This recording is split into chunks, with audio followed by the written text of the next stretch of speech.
का एक टॉपिक समास। आप सभी को पता है कि कक्षा 10वीं के बोर्ड के पाठ्यक्रम में समास आपके व्याकरण के अंतर्गत है। तो आज हम पढ़ेंगे समास। बेटा आप सभी को पता होगा कि समास किसे कहते हैं। अगर नहीं पता है तो मैं आपको बता देती हूँ कि दो या दो से अधिक शब्दों के मेल से या उसके संयोग को हम समास कहते हैं। दो या दो से अधिक शब्दों का जब मेल होता है तो उससे जो पद प्राप्त होता है उसको हम समास कहते हैं।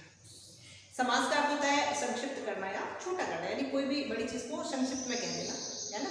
दो को मिला के एक शब्द का निर्माण कर देना, उसको संक्षिप्त कर देना। आप सभी को बता दो कि समास जो है वो 6 प्रकार के होते हैं। समास के 6 भेद होते हैं। कौन कौन से होते हैं? अव्ययी भाव समास, तत्पुरुष समास, कर्मधारय समास, द्विगु समास, द्वंद्व समास और बहुव्रीहि समास। 6 प्रकार के समास होते हैं और सभी में उदाहरण सहित मैं आपको बताना चाहूंगी कि जैसे अव्ययी भाव समास है तो अव्ययी भाव समास में क्या होता है, इसमें पहला पद अव्यय होता है, यानी जिसका अकेले का कोई अर्थ नहीं निकलता है। और इसको और सरल भाषा में अगर आपको समझना है तो मैं आपको बताना चाहूंगी कि जो अव्ययी भाव समास है उसमें उपसर्गों का प्रयोग होता है। अगर आप जैसे प्रत्येक, प्रतिदिन, है ना, तो जहां आपको लगे कि पहले पद में उपसर्ग आ रहा है तो वो आपका अव्ययी भाव समास होगा। कई बार उदाहरण आते हैं तो आप देखोगे कि अगर उसमें पहला पद उपसर्ग का है तो वो निस्संदेह आपके अव्ययी भाव समास है। और उसके अलावा जैसे इसमें पहला पद अव्यय होता है कि एक के बिना दूसरे का कोई महत्व नहीं है, जैसे कि यथा शक्ति। अब पहला पद हो गया यथा यानी अव्यय, तो सिर्फ सिंगल यथा का कोई मोल नहीं हो जाता, कोई मतलब नहीं निकलता। उसमें जब शक्ति जुड़ गया है तो ये एक सार्थक शब्द बन गया है शक्ति के अनुसार। तो ये है आपका पहला समास अव्ययी भाव समास, जिसको एक बार फिर से सुन लीजिए कि इसमें पहला पद अव्यय होता है और इसमें उपसर्गों का प्रयोग भी किया जाता है। इसी प्रकार से हमारा जो दूसरा है वो है तत्पुरुष समास। अब तत्पुरुष समास में क्या होता है, एक बच्चों बेटा ध्यान में रखो बच्चों एक चीज कि किसी भी चीज को जब हम सरल तरीके से करेंगे तो हम उसको जीवन पर्यंत याद रखेंगे।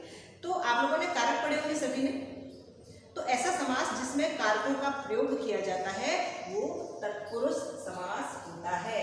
इसमें पहला पद गौण होता है, गौण यानी जिसका महत्व नहीं होता है, और दूसरा पद प्रधान होता है। तो जैसे एक शब्द है ग्रामगत, ग्राम यानी गांव, गत यानी गया, गांव को गया।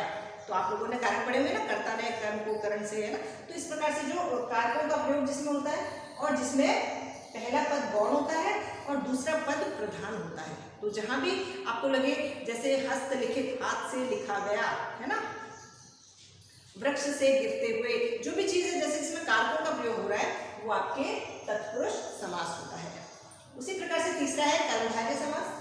अब कर्मधारय समास जो है बच्चों उसमें 2 चीजें होती है, एक तो है विशेषण विशेष्य का भाव और दूसरा है उपमेय और उपमान का भाव। जैसे किसी की विशेषताएं बताना या किसी से किसी की तुलना करना, जैसे नीलकमल। तो अब नीलकमल, कमल की क्या विशेषता है कि वो नीला है ना। चंद्रमुख, इस प्रकार से जिसमें किसी की विशेषताएं बताई जाए, उपमेय उपमान का भाव हो और विशेषण विशेष्य का भाव हो, वहां पर हमारे कर्मधारय समास होता है। फिर चौथा है आपका द्विगु समास। अब द्विगु समास है, आप सभी को बताना चाहूंगी कि द्विगु समास में पहला पद संख्यावाची होता है, यानी जहां पहला पद आपके किसी संख्या से जुड़ा हो तो वहां पे आपके द्विगु समास होता है। जैसे चौराहा, त्रिभुज, है ना।